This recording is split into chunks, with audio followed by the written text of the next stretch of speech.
Hello, everyone, and welcome to the Black and White Football Podcast, episode 10. We're excited to have made it this far, 10 episodes, we made it into double digits, so that's exciting. But we're looking forward to getting into the games. There were some really good ones this week.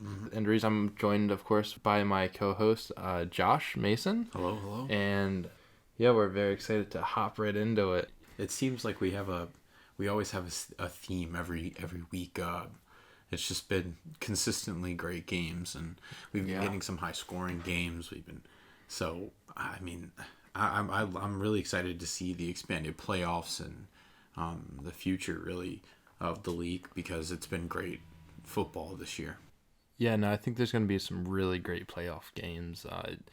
Just the quality of games we have now in the playoffs, there's going to be some incredible matchups. So very much looking forward to that. And like you said, the future of the league next year, and really just the next few weeks, there's some really exciting teams coming up, and some cool players coming in the draft next year, and some players developing right now. So it's a very exciting time to be a football fan, because there's some really just incredible games that are definitely going to be coming up in the future. And yeah, just a lot of good stuff. Yeah. With that, I think we could maybe hop into. We just didn't have too many injuries really. The Ravens unfortunately did lose Nick Boyle for the season with a knee injury. The injuries are kind of piling up for the Ravens, but yeah. So, and then also, Drew Brees got injured very bad. He actually had a couple of fractured ribs, had a punctured lung. So A collapsed lung. Yeah, rest up, Drew Brees. He'll probably be off a little bit, so we'll be seeing famous Jameis. It'll be interesting to see if we get Jameis Winston or if we get Taysom Hill. One of the things that I believe was Adam Schefter was talking about was with fantasy, with Taysom Hill, he was saying that this week he's going to be eligible for tight end, even if he gets designated as quarterback. And depending on how this week goes, depends on what he'll be eligible for next week. And if he plays primarily at quarterback, they're going to change his eligibility, so he can't play at tight end. So it's something to watch, that whole situation. And it'll be interesting to see how long Drew Brees has to stay out. Sounded like quite a bit. So quite a bit to overcome. So yeah, we wish him well. For sure. Then we had Nick Foles, who took a brutal tackle in last night's Bears and Vikings game. Yeah. So we hope that he's well. But Coach Nagy actually said that Nick Foles is hopefully not going to be too bad. Hopefully it may be a week, but we'll see. So we hope the best for Nick again. But with that, honestly, if you're hop right into the games? Yeah, we'll hop right into some games. I actually am going to talk about the Vikings-Bears game. Yeah. So, really, it's just the Vikings are 4-5. At 4-5, the Vikings seem like they're getting a little bit better. They seem like they're really pushing their offense around Dalvin Cook, which is good. And Justin Jefferson looks like he's really going to mold into a real wide receiver one, a real good superstar wide receiver. Incredible. He had himself a night. He had 8 receptions, 135 yards, no touchdowns, but he's averaging about 17 yards a catch. So, and with 10 targets, so he had himself a real good night. Yeah, definitely. Minnesota won the game 19-13. I feel like we both expected that from last week, but the Bears really are on a big slide here. Nick Foles is getting injured, and now he was 15-26. He only had 106 yards and an interception. So the Bears are struggling to find an identity in their offense, because now they have a lot of injuries. They had Tariq Cohen go out at the beginning of the season, and now David Montgomery's out. So they're essentially using Cordero Patterson as their primary running back, even though he's a wide receiver. And Cordero Patterson was probably the best part of their whole team. He did really 12, well. He had 12 carries for 30 yards and had 2 receptions for 19, but his special teams was incredible. He had a kick return, and he had a lot of really good returns in general that set the team up for good situations. Not that they did much with it, because they scored 13 points. But the Bears just really don't have an identity right now, and it seems like it may only get worse for the Bears because unfortunately they have Tyler Bray as their backup, and not a big fan of Tyler Bray. So yeah, it's unfortunate because they looked like they could really give the Packers a run for their money this year, but they started getting injured, and the quarterback situation is kind of iffy. But now with Nick Foles being injured, of course, that sets them back way more. And it seemed like just the defense really didn't do an awful job. I mean, they gave up some big plays, of course, but all in all, they did all right. But every time they would create a turnover or do something, the offense would just do nothing with it. And they'd go 3 and out, or they just would barely move the ball. So it was like every single time they would get any kind of momentum, it would just get killed on the offense. Yeah. And it sucks. So it's going to be hard to really do much about that now, especially with all these injuries. So it kind of sucks to be a Bears fan right now because you see the potential, but you just can't get there because of injuries and just whatever else.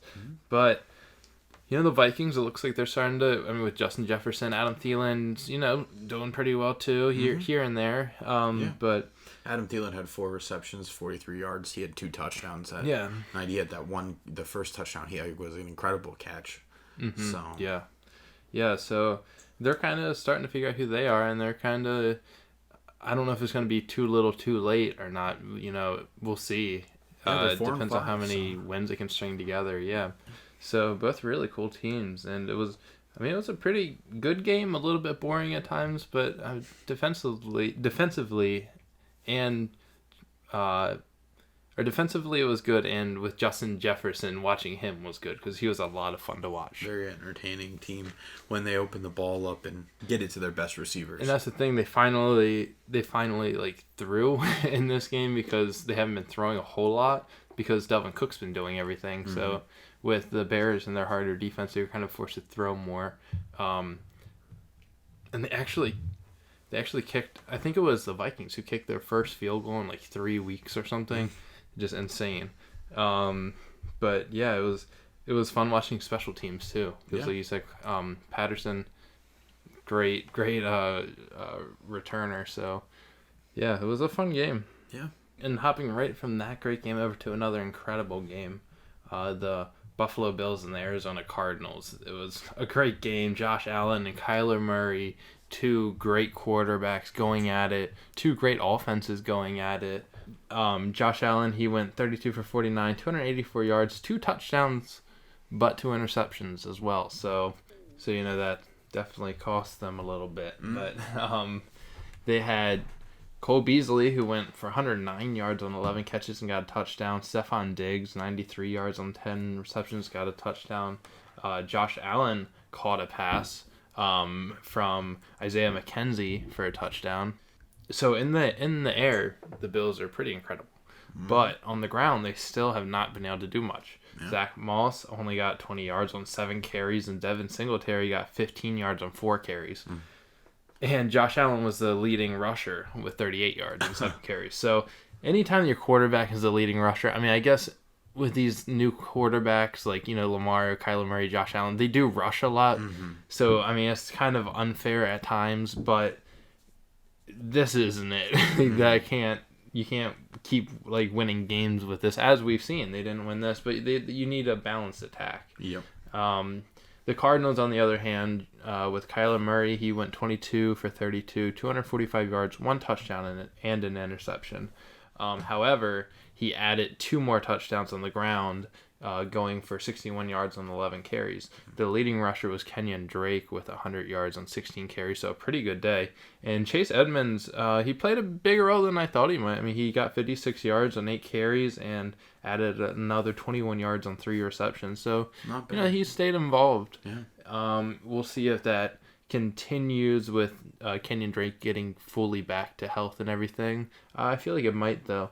But DeAndre Hopkins, of course, had an incredible night. 7 receptions, 127 yards and a touchdown.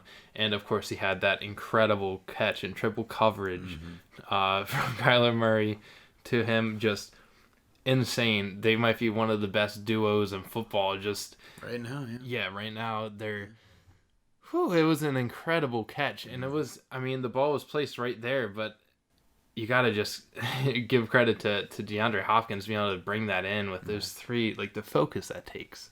Incredible. Just so good. That's a great player. Yeah, just, oh man, I was watching it in my car. I was so excited. But yeah, these are two really great teams. I'm really excited to watch them through the rest of the year. They're both playoff teams. That's pretty much almost, cemented, unless something crazy happens. You'd think. Like, yeah, they're that good. I mean, they really kept it close, but Kyler Murray and the Cardinals were just able to really turn it on in the third quarter and just take it on through the half, and the Bills just couldn't keep up. But yeah, no, I'm very excited for these teams. Two young quarterbacks that are just so much fun to watch, and they have a lot of weapons around them, so it'll be fun to watch them develop. Yeah, the fourth quarter was, really nuts. Yeah. From the touchdowns, the touchdown. Kyler Murray is having a pretty great season. He didn't play overly stellar, but he didn't play poorly though. He played very well. The Cardinals just need to they have a big game coming up really against the Seahawks. So yeah, that's another real big game because they already beat the Seahawks, but we'll see if they can go into another huge game. So the Cardinals have stood these tests and stood through the test strong. So I like their chances next week, but we'll see. Yeah, and Russell Wilson hasn't been playing at the top of his game. He's been making some mistakes, so I think that's going to be a really, really good, really close game, and that's a hard one to even call, but yeah, it's going to be a fun one to watch. Mm-hmm. And with that, we'll go to the Washington football team in Detroit. Man, what a game this was. Detroit was really, they had the game pretty handily won here. They were up 17-3, then they got another touchdown. They were up 24-3 at one point in the third quarter. And then Washington and Alex Smith just took over, and they came all the way back to the game, and they actually tied the game at 27. And Detroit came all the way down the field, and they got a field goal. Heartbreak for Alex Smith, but it really was. Alex Smith's 38-55 with 390 yards. He didn't throw a touchdown, but he really handled the game well. He kind of managed it well. Antonio Gibson actually played well. He had 13 carries, only had 45 yards, but he had 2 touchdowns. So he capitalized when he had the ability to score. And Terry McLaurin, who had 9 targets, had 7 catches and had 95 yards. So the Washington football team has a pretty good base, and they really just need to focus on that. Alex Smith is clearly not their guy, and Washington football team, as of now, they're close to in the division of the NFC East, but for the most part, the Washington football team is not a playoff team, so they'll look towards next year, and they can rebuild with the players that they have right now. Detroit, on the other hand, they're 4-5. They're still not a playoff team as well, but they have some pieces like Marvin Jones, and Matt Stafford got injured, but they still show some hope. He was 24 of 33 himself, had 3 touchdowns, 276 yards. So Matt Stafford has been really a model of consistency, and Detroit for the most part had a pretty strong arm and just is unable to really get into the playoffs because he's been injured a little bit. But DeAndre Swift looked great, 16 carries at 81 yards, and had 5 catches for 68 yards and a touchdown, and caught all 5 of the targets he was thrown to. So DeAndre Swift looks like he's going to be really the big time bell cow back finally in Detroit, as everybody's been crying for.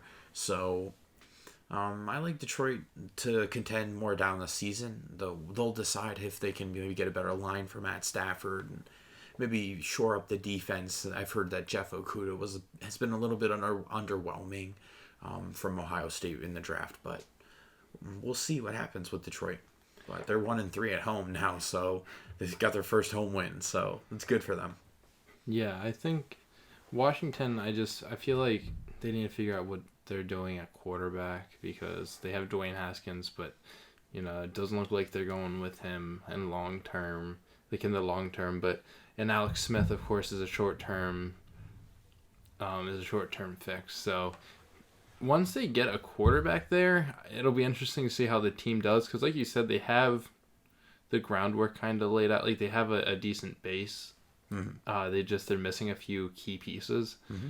And so if they can, really address that in the draft or sign someone, or I don't know, like they definitely have a lot of like potential if they can just fill these holes. I mean, that's a lot easier said than done, but quarterback is definitely just something that's really big for them. Mm-hmm. And the Lions, it'll be interesting to see how long Matt Stafford stays in the league. I mean, because he's old, right? Like mm-hmm. He's getting up there. So it'll be interesting to see what they do.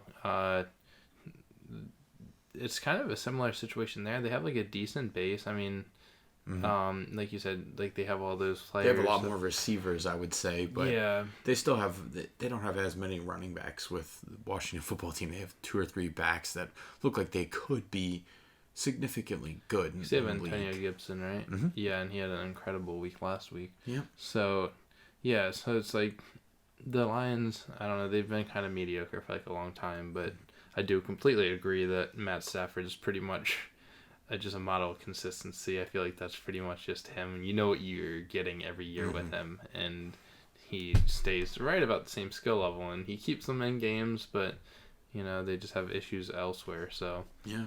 But it was a interesting game to watch. Yeah. But going from that to another game that we thought might turn out the way it did, but we all kind of hoped for a little bit different of a turnout. But the Panthers and the Buccaneers, the final score is 46-23 Buccaneers. The Panthers, it looked like they were going to give the Bucs a run for their money in the first half. It was tied, mm-hmm. 17-17, and then the third quarter happened. And the second half happened. And the Panthers got 6 more points, while the Buccaneers got 29. Just outclassed. Yeah, it took Tom Brady a little bit to warm up, but once he got there, he was on fire. Mm-hmm. He was, it was really... I wasn't really sure what to expect with this game because I felt like the Panthers are sneaky enough that they could mm-hmm. do the upset, but the Panthers' offense is always hot and cold just because of Teddy Bridgewater. But Teddy Bridgewater got injured, so exactly. But Tom Brady showed up, and so did the Buccaneers' defense. Mm-hmm. Tom Brady went 28 for 39 on 300. He went 28 for 39. He had 341 yards and 3 touchdowns, no interceptions. Ronald Jones had a night with 23 carries, 192 yards, and mm-hmm. a touchdown. Tom Brady rushed for a touchdown as well. He had 2 carries for 2 yards. Leonard Fournette really didn't do much. It looks like Ronald Jones is becoming the guy there. He had the 100-yard touchdown, too. It was crazy. Yeah, what was it? Yeah, it was like 98 yards or something. Yeah. Like it was like one of only like 4 rushes for that long. So it was really crazy, really good. Chris Godwin had 92 yards and 6 receptions. Mike Evans got a touchdown, 77 yards. Gronk got a touchdown. Cameron Brate got a touchdown. So Tom Brady really spread the ball around. Mm-hmm. Antonio Brown had 7 catches for 69 yards, so he's really getting involved. And him and Tom Brady showed they have really good chemistry. Yeah. We were talking earlier that I feel like next year, if they all 3 of them return, I could see them all being really good next year because they already have chemistry from before, mm-hmm. and they're just going to build on that. And Gronk, if he gets involved in the offense, like he's going to still be good. Yeah, he could really destroy the league again if he gets in form like he was in the past. Yeah, even if he's just like a red zone threat, like he's just so big that, mm-hmm. and he has great hands, so... Yeah, it'll be fun to see what happens next year and who all stays and just what all happens. Teddy Bridgewater, on the other hand, he had a Teddy Bridgewater night. He went 18 for 24, 136 yards, 2 touchdowns, and 1 interception. So Teddy Bridgewater had an all right night, but he got injured, of course. Mm-hmm. So XFL star P.J. Walker comes out, and he goes 2 for 4 for 12 yards. Nothing great, but at least we got to see him. It was pretty cool. Mike Davis was filling in for Christian McCaffrey, of course, who is unfortunately still out and looks like he'll be out for a little bit longer than we had hoped. The coach looks like They're just taking it week by week. But Mike Davis had 32 yards and 7 carries, so they didn't really have much of a rushing game. That was about it. Teddy Bridgewater had 3 carries for 16 yards. He did get a touchdown. But the receivers, DJ Moore decided to show up this week. He had 4 catches, 96 yards, and a touchdown. You never know when he's going to show up. He's very all over the place. Just depends on how much they can get him the ball, I guess. Yeah, this game they did pretty well. Besides him, no one really did anything. Colin Thompson had a touchdown. But yeah, it was one of those games where the Panthers looked decent against the Bucs, and then they just kind of fell apart, and the Bucs heated up, and they just destroyed them. And the Bucs are obviously a much better team, and Tom Brady's much better than Teddy Bridgewater, and just the supporting cast in general is much better on the Panthers. I mean, on the Buccaneers. It's much better on the Buccaneers. It's just the Panthers. I don't like DJ Moore. Mike Davis, of course, he's good, but he's no Christian McCaffrey. He was injured, and Teddy Bridgewater hasn't been that good, and they just haven't had people really step up. So, meanwhile, on the Buccaneers, this was a bounce-back game from them of showing everyone that they're still, a big force to be reckoned with. So, it was fun to watch in the first half, but past that, it was unfortunate to see the Tom Brady just destroy Carolina. Them, yeah. You figured that they would just be outclassed, and Tampa Bay's just a better team. Their defense looked a little not as good as it normally is in the first half, but then they really came to play in the second. So you really like Tampa Bay's chances again. When we talk about Tampa Bay, you really like their chances to go decently far in the playoffs. We'll see whether or not the line can protect Tom Brady, and if Gronk can really get going again, if he can be his old self. Yeah, for sure. Those are all really big factors, and we'll see if Gronk does keep getting more involved in the offense as the season goes, and see how they look in the playoffs. Because the Buccaneers should make it to the playoffs, and it'll be interesting to see how that team has developed, because there's still a decent amount of time, and I feel like they're still kind of figuring out that offense. And yeah, it'll be fun to watch. Yeah. Now we're going to talk about some future games. Talk about the Falcons and Saints. So the Falcons are coming off of a bye week, and they really need to get a marquee win. And this is a big, big game for the Falcons. And even though the Falcons aren't going to go to the playoffs, they still need to at least have a little bit of respect for themselves as an organization, and they really need to show out in these big games.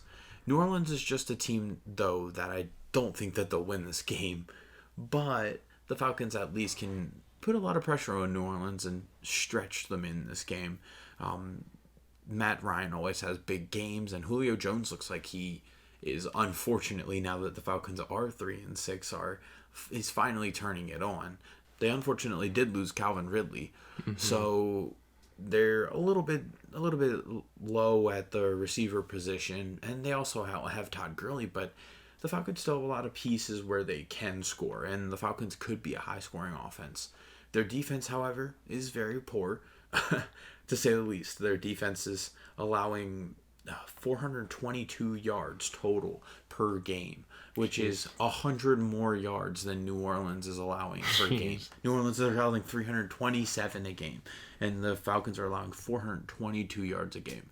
So if really their defense has been really poor, they haven't allowed as many points as the Saints per game, surprisingly, but the Falcons really need to have a big show-out game. The Saints are coming off of a really big win against San Francisco. They played okay. They started off a little slow again, but then just the depth chart really shows, and they just begin to win. So they won the game 27-13. I personally think that the Saints should start Jameis Winston. I think Jameis Winston probably gives them the best chance to win. But I think that it just depends on how the Saints are feeling, how they want their offense to look. But if Jameis Winston does go and does start in the game, I see the Saints getting the win. Yeah, I think that it's just that the Falcons' defense is just so bad, and they've been choking a lot here lately. They finished a couple games, but Jameis Winston isn't that bad. Like, he's certainly not a bad backup to have, and I do think that he should start over Taysom Hill, just because Taysom Hill is more of an every position guy. I don't know if he's so much a quarterback, like just solely quarterback. So we'll see. They're certainly paying him like he should be starting. Yeah. But I think Jameis Winston does give them the best chance to win.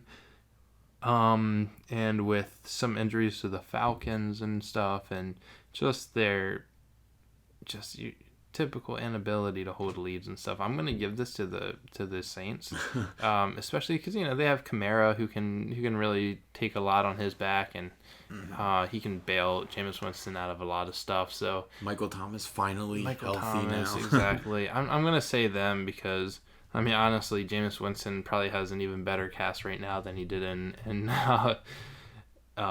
with the Buccaneers. So he could be pretty decent if he plays. He might be a little bit rusty because it's been a while since he's played like a lot in game. He's been, a little bit in game, but still, I think he could definitely win this. So I'm going to give it to the Saints. Yeah, you would assume the Saints will continue to improve to 8-2 after this game.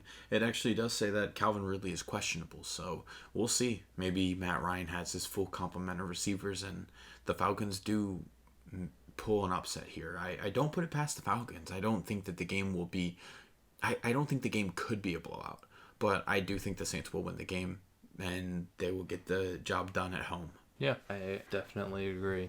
But going from that game to another game that could be decent, we'll see, is the Patriots and Texans. I think it actually could be pretty decent. We saw the Patriots unfortunately beat the Ravens last week. We had really bad weather and stuff, but the Ravens just did not show up. And so, it kind of showed Bill Belichick he still got it. He can still out-coach some teams. With Greg Roman on our team, I don't know how hard that is to do, but there were a number of factors as to why the game went the way that it did. But the Patriots showed up and they did what they had to do. And Cam Newton did just enough. He went 13 for 17, 118 yards and a touchdown.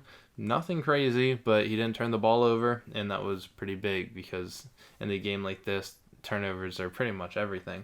Jacoby Myers also had a touchdown on a pass for 24 yards, which is pretty cool to see. Yeah. Not for a Ravens fan, but just I always like seeing other players wide receiver touchdowns. Yeah, it's fun to see, but not this week against the Ravens. But Damian Harris had a really good night. He went 121 yards.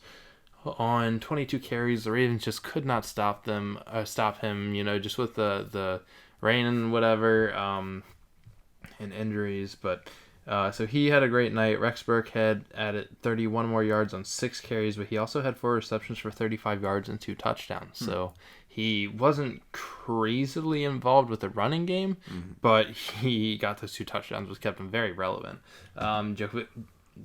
Jacoby Myers had 59 yards on 5 receptions, and of course he threw that 1 touchdown. But that was about it. No one really had like a great game. Like no one. The leading receiver had 59 yards. Besides Damian Harris. Damian Harris is really the reason they won that game because they were just able to move the ball with him. So no one had like a really great game, but they did enough to beat the Ravens and to score on our defense. So all that to say, I think we're a better team than the Texans, and we saw what the Patriots did to us. However, they did just almost lose to the Jets. So what team are we going to get? I don't know. Maybe Bill just knows the Ravens so well because we played so much and we've had so many battles. I don't know. But I do see the Patriots winning this. The Texans just lost to the Browns last week, 10-7. Deshaun Watson went 20 for 30, 163 yards and a touchdown. Nothing crazy again, but he did. He didn't do enough.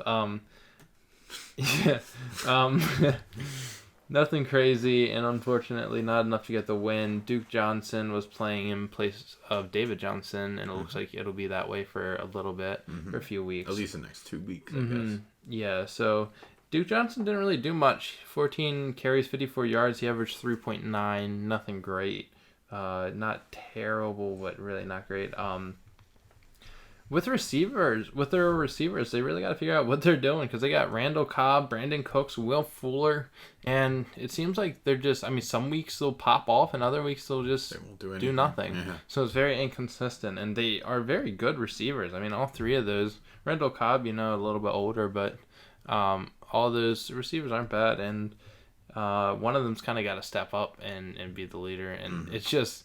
Again, I mean, we've said this before, but it's just, you can really see, I mean, DeAndre Hopkins left and their whole team just became significantly worse. It really fell apart. yeah, and Arizona, of course, became that much better, but yeah, so I just don't see, it looks like the Texans are just kind of falling apart and it's not really a great team this year, and I just don't see them beating the Patriots. But we'll see if Deshaun Watson can pull anything out of his hat against the Patriots. But the thing is, the Patriots have a great defense, so I don't see them giving up much to Duke Johnson and Deshaun Watson, unfortunately, this year. Their line, I don't think, is that great either, so that's another thing. I could see Deshaun running for his life in this game, but I don't know. I really like the Texans in this game, actually. I think that the Deshaun Watson-led Texans need a decent win, and I don't really think that they're better. I think they're definitely better than the Patriots. So I see the Texans actually coming out in this game and handling business, unlike the Ravens did. I see them handling business and getting a win. Deshaun Watson is due for a decently big game, and I see Deshaun Watson doing that in this game. I just see Deshaun playing up to the level that we've expected of Deshaun. The game last week was a little bit of a fluke just because it was so windy and the offense never really got going. And it was more of a defensively minded game with Cleveland and Houston. But I like Deshaun's chances more against the Patriots this week, so I think I'm going to take the Houston Texans. Yeah, that's cool. We'll see. I mean, you never know. The Patriots were very fortunate last week with the rain. It kind of helped them, so we'll see, because the weather should be a lot more decent here. So we'll see if, in a more evenly matched game with the weather, I guess. We'll see what the Texans can do. I would say that the Browns are a better team than the Patriots, so, it could be a week that Deshaun Watson does something. We'll see. Mm-hmm. Yeah. Then we'll move to another very interesting game, and Dolphins and Broncos. And now we'll move to another interesting game, Packers and Colts. Now I am just very excited to see how Aaron Rodgers does in this game against Indianapolis.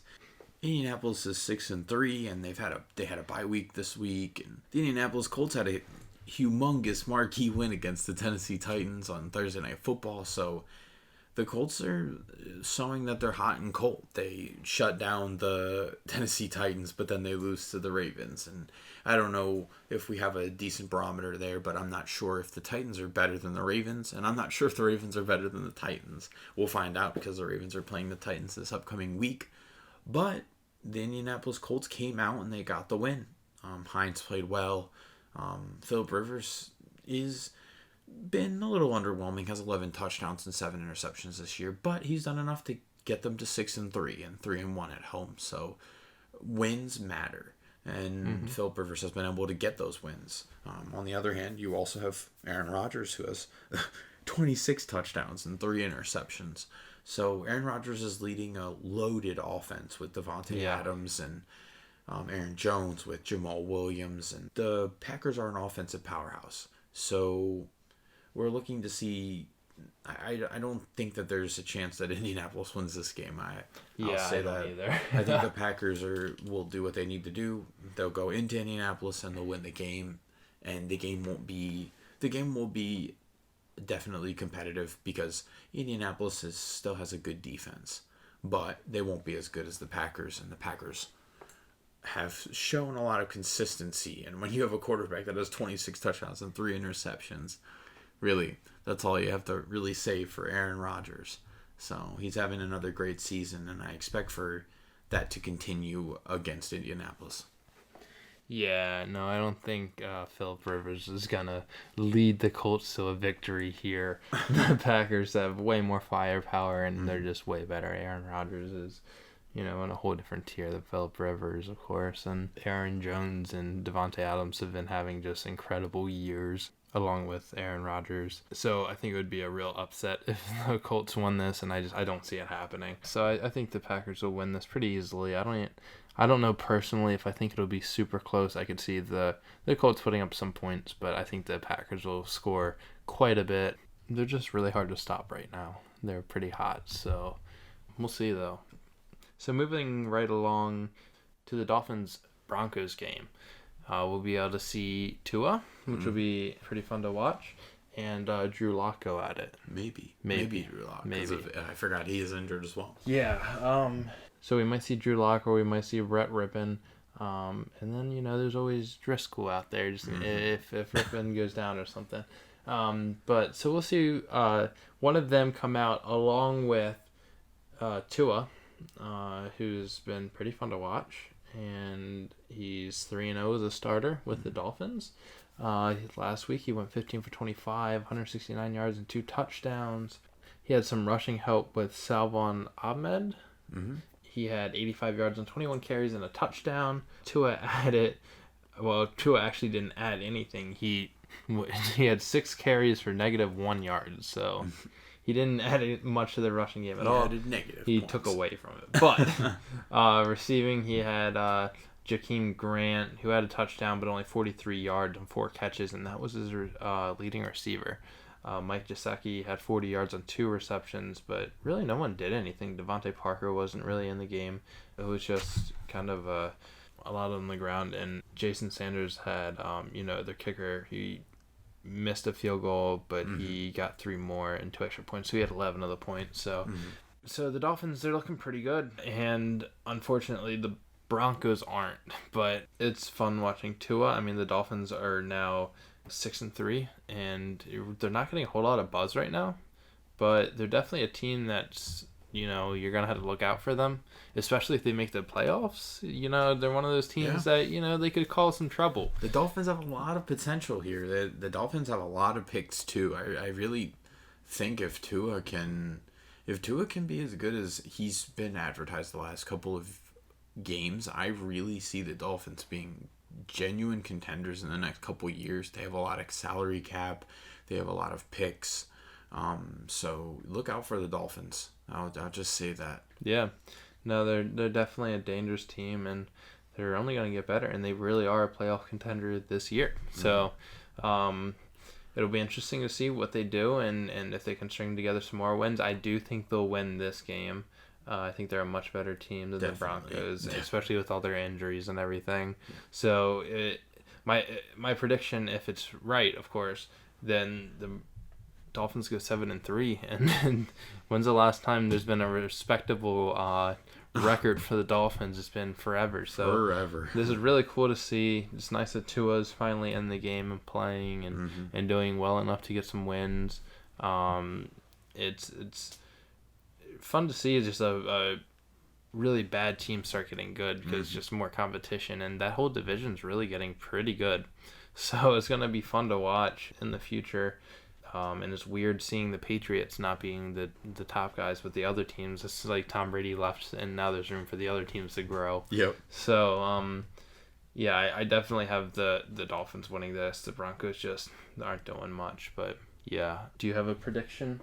I don't know. I definitely like the Dolphins. Yeah. Let's be honest. The Dolphins are definitely the better team. Their defense has really showed up, and their offense has been, at least amateur and mediocre enough to win the games. I really like the Dolphins in the game against the Broncos.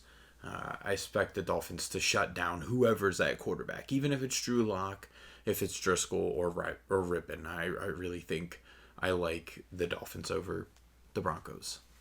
Yeah, no, definitely. I don't think it's gonna be too hard for people to decide that one. I don't know if it'll be super close. I think the Dolphins will run away with it, but we'll see. But yeah, so that was the final game. So we're going to move right on into the Ravens section. We unfortunately have a lot of bad news to talk about. We thought we got out of talking about the losses the Ravens had 2 weeks ago when we had to skip the podcast. Unfortunately, they lost again, so we can't get out of this one. There was a lot that happened, a lot that went wrong for the Ravens. There was the rain, but yeah, I'm not really using that too much as an excuse because the Patriots did enough to win. Mm-hmm. We should have been able to. We had a lot of drop passes. We had a lot of just defensive holes and just a lot of bad series from them. We had the center, who of course, Mascara, of course, who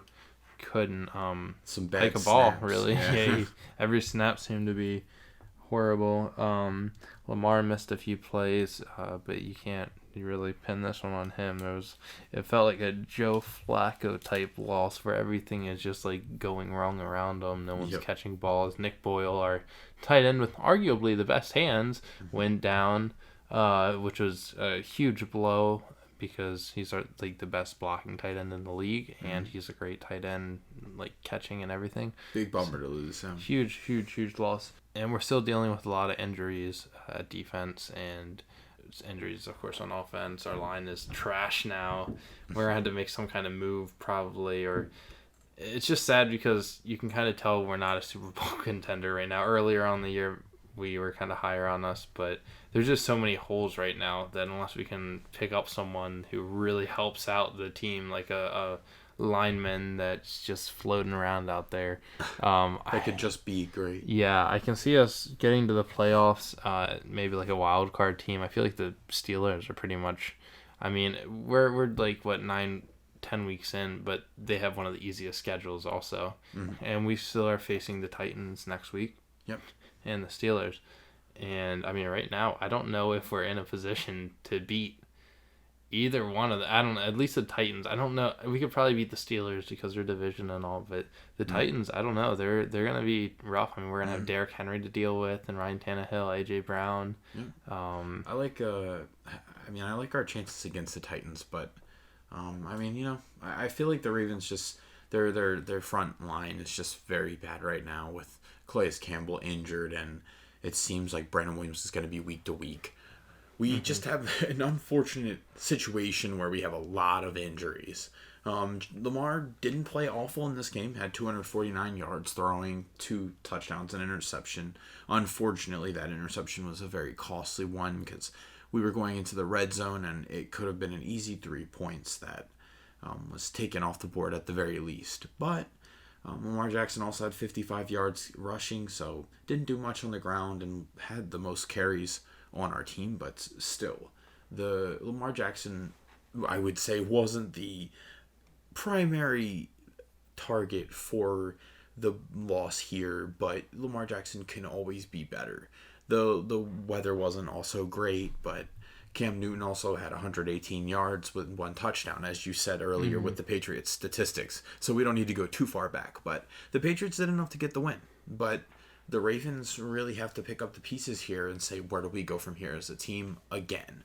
Because we're just not getting the job done, and maybe we need to get another, we're going to definitely need to get another tight end. We signed Luke Wilson to the practice squad today, so hopefully we can get another tight end so we can work more on our sets, and we need a good blocking tight end now because losing Nick Boyle is a big loss to the season.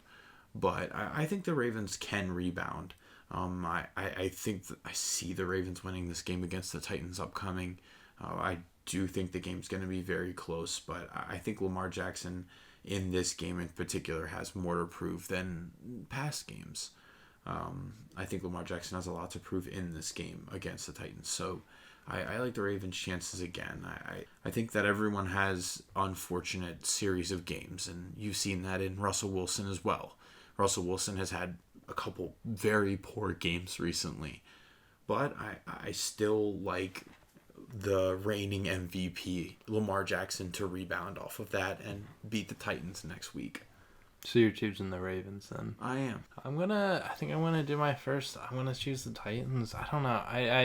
It's hard because based on history, the Ravens don't usually lose 2 in a row. Lamar doesn't usually lose 2 in a row. However, I could also see, depending on who comes back for the defense and stuff, and just what we do with our line. I mean, the Titans, they're good, and I mean, as of right now, I think it's when the Ravens are down by 10 or more. Lamar during that time is 0-6. So it's like every time we have a deficit and we're down, it's just, can we trust this Ravens team to come back? Probably. I mean, based off of history, no. But, I mean, he did finally win his first, comeback game a couple weeks back, at halftime when we were down. But I don't know. It's hard because I think Greg Roman is a moron, and he was really good last year, but his play calling this year is just really despicable. Wink is, of course, Wink Martindale is doing everything he can with this defense. I mean, I still have plenty of faith in him. It's just we have some unfortunate injuries that are kind of slowing us down. But he's doing what he can. And, I mean, we have had some key defensive stops, but our offense just can't do anything. And with all the injuries now to the line and stuff, I think I'm just going to... I don't want to pick the Titans at all. But just to be devil's advocate, I think I'm going to... And I'm going to say it's going to be a close one. But I'll give it to the Titans for this one. But... I do think the Ravens definitely can win it, and I think they very well could win it and might, especially just because, we just don't really lose twice in a row. We usually fix some stuff and come back stronger. But I just don't know. I don't know if we can overcome the injuries right now just with how bad our line is. I mean, you saw the center, Matt Skura, last week. I mean, that's a huge thing because, a bad snap, that takes off time. So, Lamar's going to have to... He's got to deal with that and then go back to trying to do all of his reads, and that just throws everything off. And it's just dumb stuff like that we just have because of injuries. And, of course, with losing Marshall Yanda, last year, just due to retirement and stuff. It's just been very hard to overcome. So I just don't know if we'll be able to do enough. This hurt us, so for sure. I kind of like the Ravens' chances, but I think the game will be close. I do think the Ravens will win. But I think that with the injuries piling up, it's definitely major concern down the road and now. So we'll look to the next week and we'll see if the Ravens can get the win. Yeah, for sure. But going from the Ravens to fantasy. Yeah. Do you have any fantasy people that you like for this week, or that you like from last week, or Let me check. waiver wire pickups? I just want to point out Rex Burkhead, said that you should pick him up last week. He got 22.5 points this week. However, he's one of those people you don't really know when you can trust. He's on the Patriots, so if you get him, you gotta start him with caution. One person that I like who owned him 48% of leagues, so he's still available in a majority. I started him last week, Kalen Ballage. He's been doing all right. He had 69 yards against Vegas 2 weeks ago. Against Miami last week, he has 68 yards. Added another 34 on 5 receptions. So he's pretty decent right now. He should be startable until next week. Next week should be probably the last time you can really start him with Eckler coming back. But if you need someone to plug and play, he's a great one to pick up if he's still available in your league. Yeah. One player that I actually kind of do like is he could maybe be a stash player. I'm not sure, but I would say Alan Lazard. He's only owned in about 45% of leagues. It's a receiver with Green Bay, and he's just coming off of IR. He's been gone, but he could be a good pickup.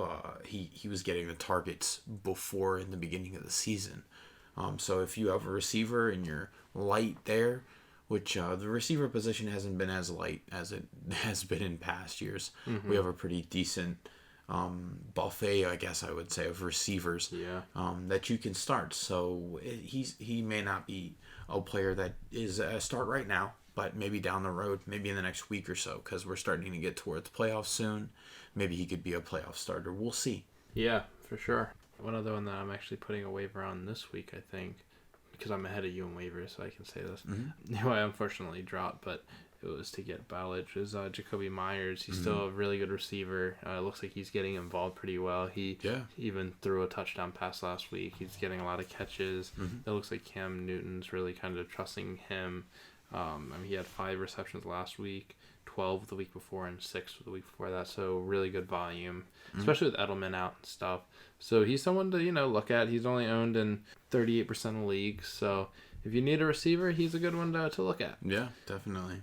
But I think that's my top players for this week on the waivers. I would say I don't have too many. Yeah. That was probably about the person I would say that I have. Not too many waiver wire ads as we're getting even more thin in the season, especially at, really a lot of positions, really, especially tight end and running back. So, Yeah. But as the season gets closer to playoffs, we're excited for the upcoming weeks. I will say, I have. Do you have a Simply Splendid Player of the Week this week, Josh? Well, I do have one Simply Splendid player on my team, and then I'll just do the actual Simply Splendid player for me. The one on my team was Kyler Murray. I got him in a draft. I got him in a trade, and he did great. 3 touchdowns, 245 yards. Unfortunately, an interception, but he added 61 more yards on the ground with 2 rushing touchdowns. So that was my favorite player on my team this week, him and Hopkins. But I'm going to give my Simply Splendid Player of the Week to Justin Jefferson, I think. He just had a really great game against the Bears, who was a pretty good defense. He had 135 yards on 8 catches. He didn't have a touchdown, but he's still just a rookie having a really great game. He showed a lot of promise. I'd be very excited as a Vikings fan just for the promise of in the next few years how he's going to end up being. It looks like he's filling that Stephon Diggs hole that they had. Unfortunately, Thielen's kind of hot and cold this year, and he kind of has been too, but when he's balled out, he's really balled out. The past 2 weeks he's been a little bit quiet, but before that he had 166 yards a few weeks ago. So he just shows a lot of promise. Yeah, he's a great player. Yeah, I'm excited to watch him grow. Next year he could be a very relevant fantasy option. Definitely. So yeah, I think that's who I'm going to give the Simply Splendid Player of the Week honors to for me. What about you? I've got to go with, this could be controversial, but I think my Simply Splendid Player of the Week for me is Daniel Carlson, my kicker. He had 15 points, which is a lot for a kicker, really. He had 4 extra points. He had a 52-yard field goal. So he was really feeling it. 3 out of 3. It was an unfortunate week for my fantasy week, but I really like Daniel Carlson. He's a really good keeper. I like Daniel Carlson. He's a really good kicker, and the Raiders get into the end zone a lot. So Daniel Carlson has been getting a lot of kicks, so he's the 3rd kicker in fantasy. So yeah, some would say he's no Young-Ho Koo, but he is a very good kicker. No, he is great, and that is my Simply Splendid Player of the Week. All right, well, I think that's everything for us. We really appreciate you guys listening. We're having a lot of fun making these and looking forward to continuing. Please be sure to like and subscribe to our YouTube if you're listening there, or if you're listening to our Patreon, check out our tiers. If you feel like throwing a few bucks our way, that's cool. Definitely sign up to the tier if you want. There's some cool exclusive content that you can get, and that money just pretty much goes to the show. So, yeah, thanks so much for listening, and that's it for me. Yeah, thank you for listening. Remember to like, share, and subscribe to our YouTube and also to Patreon, like Josh said. All right, adios.